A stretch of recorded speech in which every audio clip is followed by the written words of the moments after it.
Trigonometry के आने वाले वीडियो में आपका बहुत बहुत स्वागत है।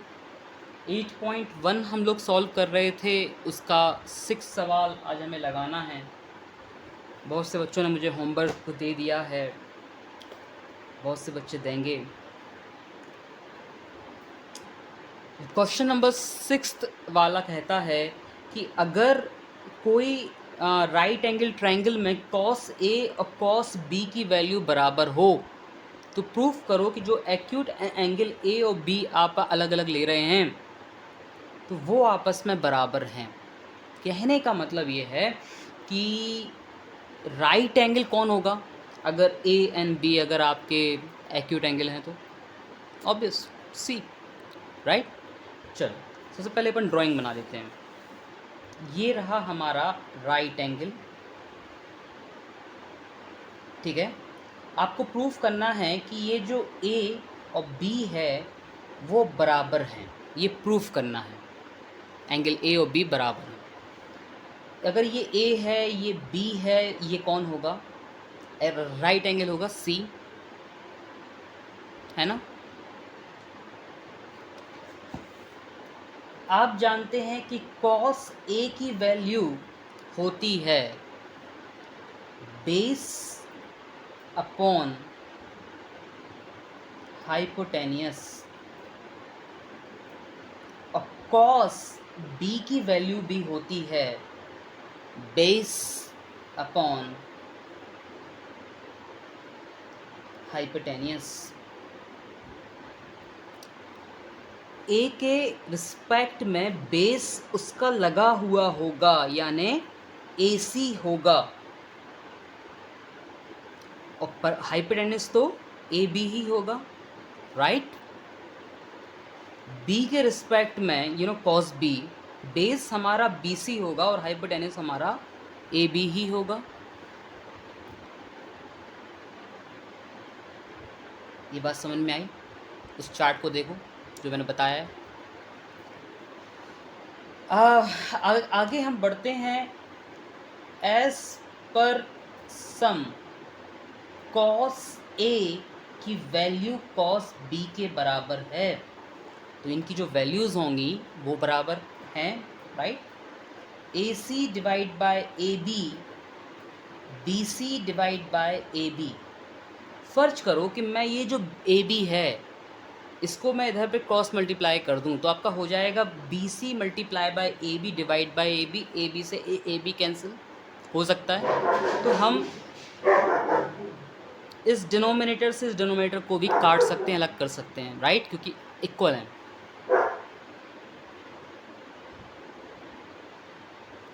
तो आप लोग बोल सकते हो कि अगर डिनोमिनेटर बराबर है तो फिर न्यूमरेटर भी बराबर होंगे अगर हम बीच में इक्वलिटी लगी है तो, राइट राइट। ये हमने प्रूफ किया कि AC और BC बराबर हैं, यानी ये और ये बराबर हैं, यानी triangle ACB is an isosceles triangle. तो किसकी दो साइड में बराबर हो गई? हाइपोटेनस तो हमेशा सबसे बड़ी साइड होती है। एक स्टेटमेंट होता है बच्चों ट्राइंगल में, उसको आइसोसेलेस ट्राइंगल प्रॉपर्टी भी कहते हैं कि angles opposite to the equal sides are equal, यानी AC के सामने कौन बन रहा है B और BC के सामने कौन बन रहा है A।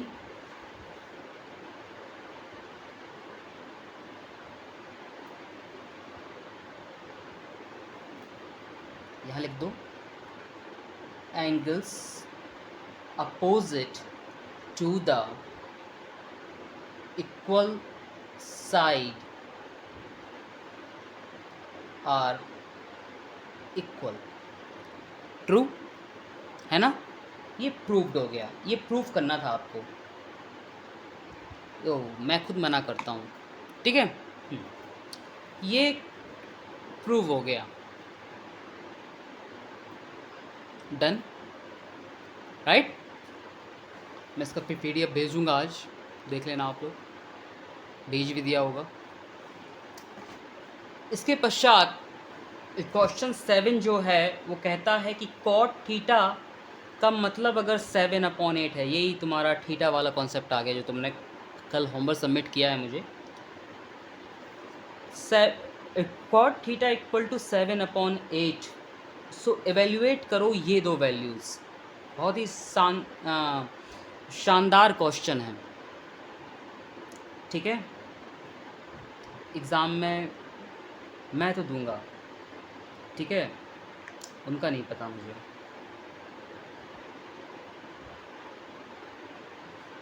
आइए स्टार्ट करते हैं।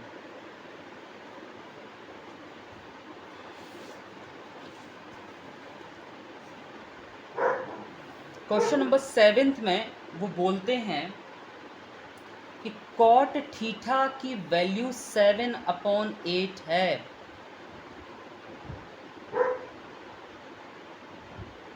ये थीटा है, ये होता है आपका base divide by perpendicular. Theta का बेस होगा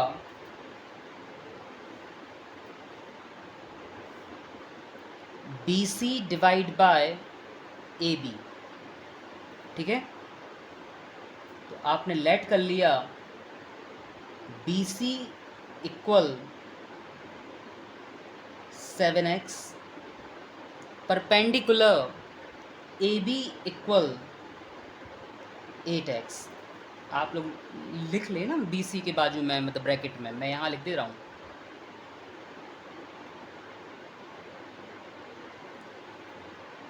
हेंस हाइपोटेनियस का स्क्वायर इक्वल टू परपेंडिकुलर का स्क्वायर प्लस बेस का स्क्वायर, है ना, using Pythagoras theorem in triangle, in right triangle ABC। Hypotenuse AC है, AC का होल स्क्वायर हो जाएगा BC का स्क्वायर प्लस AB के स्क्वायर के, तो परपेंडिकुलर का स्क्वायर प्लस बेस के स्क्वायर के। इनकी वैल्यू ले लीजिएगा। बेस का स्क्वायर है 7x का होल स्क्वायर, परपेंडिकुलर का स्क्वायर है 8x का होल स्क्वायर, यानी 49x square plus 64x square, यानी कितना हो जाएगा ये 9 और 4 13, 6 4 10 11,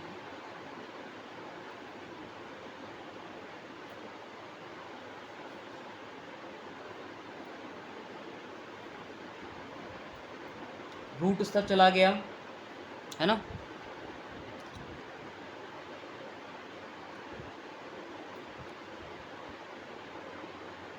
ये आ गया, या फिर x यहाँ नहीं लिखना तो यहाँ लिख दो, है ना, यूनिट।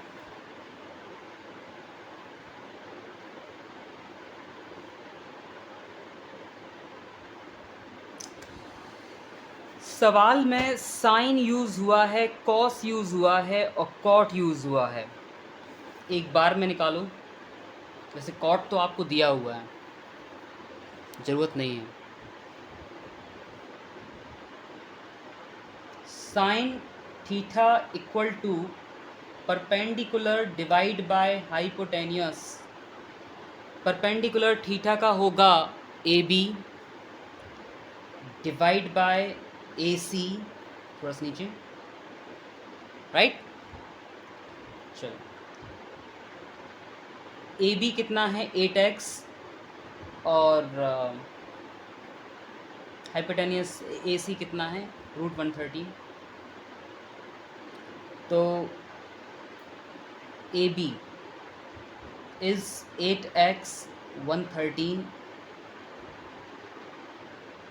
x से x कैंसिल, 8/√113 का यूज़ होने वाला है आपका आज। साथ ही साथ कॉस थीटा भी वहाँ यूज़ होने वाला है, बेस डिवाइड बाय हाइपोटेनियस, यानी BC डिवाइड बाय AC, यानी 7x डिवाइड बाय √113x यानी 7 डिवाइड बाय √113 ये यूज़ होने वाले हैं। पहला सवाल आपका है इसमें 7th के फर्स्ट में कि 1 plus sine theta 1 minus sine theta divide by 1 plus cos theta और 1 माइनस कॉस थीटा की वैल्यू निकालो। आप भली भांति जानते हैं a plus B A minus B का मतलब होता है a का स्क्वायर माइनस बी का स्क्वायर।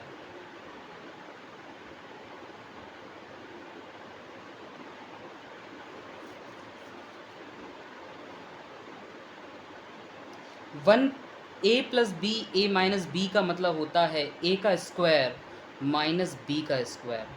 बंधु 1 का स्क्वायर करते तो 1 ही आता है ना। 1 की जगह 1 लिखिए, साइन के स्क्वायर की जगह 8/√13 का स्क्वायर लिखिए,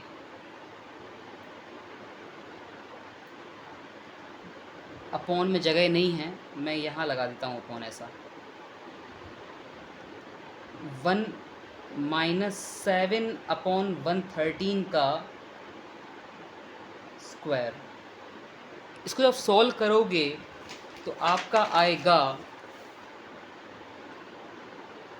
1 माइनस 8 का स्क्वायर था 64 √13 113 का स्क्वायर था 113 डिवाइड बाय 7 का स्क्वायर करोगे 49 और 113। सॉल्व करना चालू करो।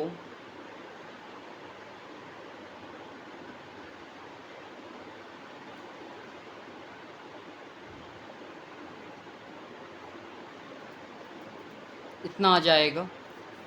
ये कॉन्सेप्ट अच्छे होंगे आपके, होप सो। ये कितना हो जाएगा? 13 से 4 जाएगा 9 बचेगा, 10 से 6 जाएगा 4 बचेगा। उसी तरह से 113 से 49 जाएगा 64 डिवाइड बाय 113 बचेगा। 49 113 मल्टीप्लाई 113, मैं इस डिवीज़न के साइन को मल्टीप्लाई में चेंज कर दूंगा तो ये रेसिप्रोकल हो जाएगा। 113 से 113 शहीद हो जाएगा, 49 64 आ जाएगा जो कि निकालना था। ठीक है। और उसी तरह से सेकंड वाले में आपसे कह रहा था कॉट स्क्वायर थीटा, तो कॉट आपको 7/8 दिया हुआ था शुरुआती सम में, तो उसका स्क्वायर करोगे तो 49 64 ही आएगा। यानी कि आप बोल सकते हो कि दोनों के उत्तर सेम आ रहे हैं, तो ये जो दोनों स्टेटमेंट हैं ये भी सेम होंगे। यानी इसका मतलब ये होता होगा, जब मैं आपको 8.3 कराऊंगा ना, वहाँ ये सम कराऊंगा आपको।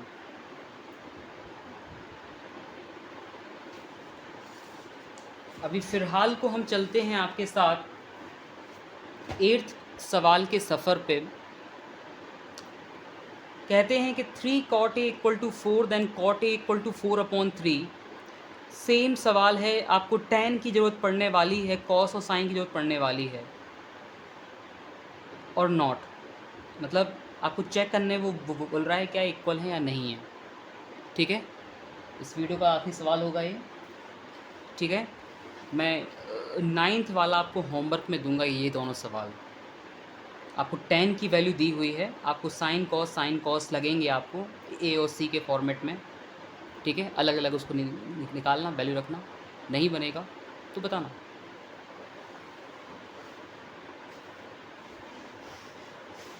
एट्थ वाला आपसे कहता है कि 3 cot A = 4 then cot A = 4/3। ये 3 इसका डिवाइड में आ जाएगा।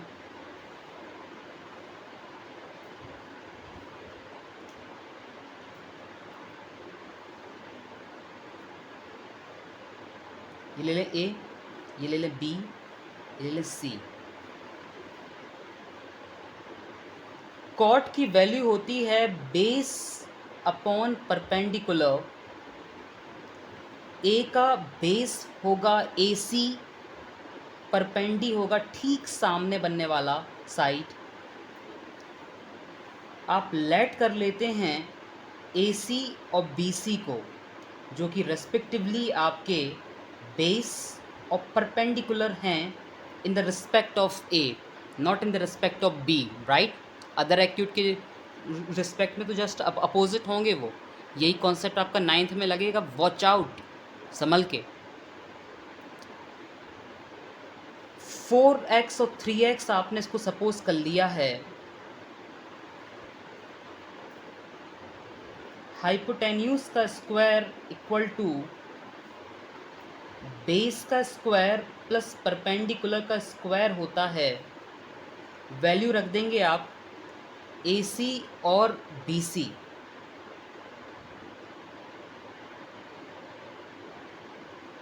उधर का रूट ले भी आओ, उधर है ना। हाइपो कौन है? A B.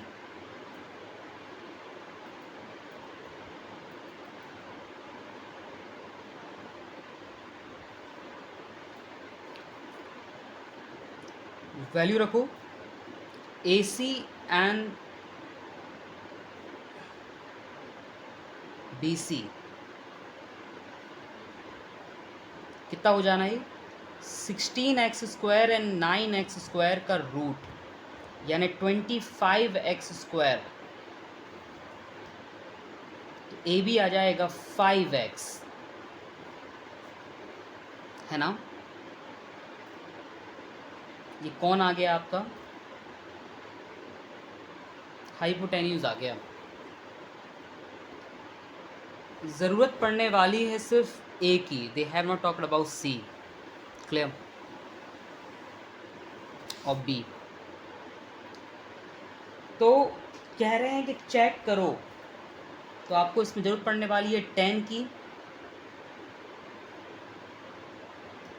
cos की और sin की।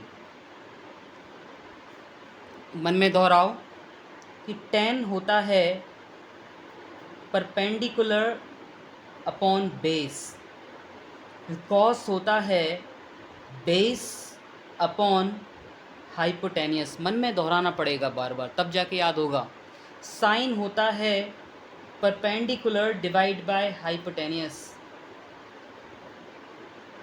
ए के रिस्पेक्ट में perpendi base, base hypo, perpendicular और हाइपो बताना है, ठीक है।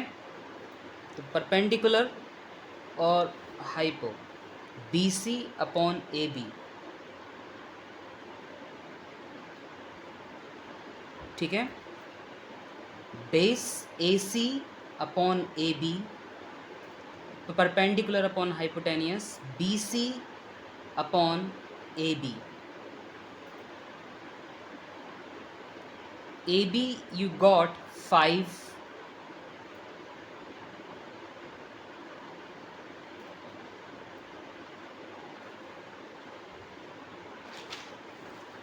the perpendicular and base are respectively BC and AC, so they are perpendicular 3x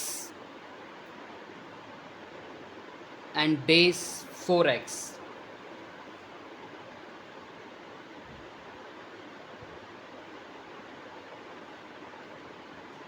Base is 4x, perpendicular is 3x. तो ये 3 वैल्यू का यूज़ होने वाला है। मैं पेज पलटाता हूँ, या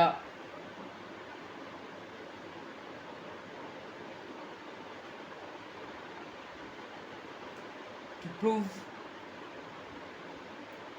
1 minus tan square a divide by 1 plus tan square a divide equal cos square a minus sin square a। ये प्रूफ करना है कि ये हैं कि नहीं है इक्वल। आइए पहले LHS ले लेते हैं। LHS equal to 1 minus tan square A 1 plus tan square A equal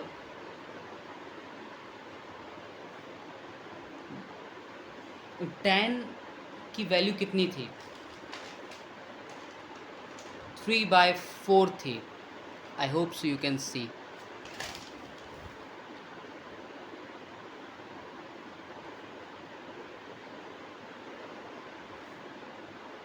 कितना हो जाना है? 1 minus 9/16 1 plus 9/16. After taking LCM you will get 16 minus 9 divide 16. 16 plus 9 divide 16. After solving you will have 16 में से 9 गए कितने बचे? 7. 16 और 9 25. मल्टीप्लाई बनाओ, काट दो 16 16. ये LHS की वैल्यू आई. RHS था cos square A minus sin square A. The cos square A previously was 4/5 and 3/5.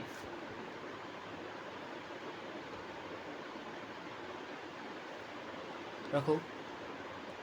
16 divide by 25 is 9 divide by 25. Hence 16 minus 9 divide by 25, so that 7/25. If you see, the value of RHS is 7/25. The value of RHS is LHS and RHS both value are 7/25. Since LHS equal to RHS, proved, hence proved. इनके PDFs मिल जाएंगे आपको. Homework में 9th वाला है, ठीक है, अब करिएगा. अगली क्लास में हम क्वेश्चन नंबर 10 और 11 को डिस्कस करने के बाद आपके एग्जाम्पल डिस्कस करेंगे, और इस तरह से 8.1 आपका पूरा हो जाएगा. फिर अगला टॉपिक हमारा कॉम्प्लीमेंट्री एंगल्स वगैरह होंगे. ठीक है, तब तक के लिए ख्याल रखें. बाय.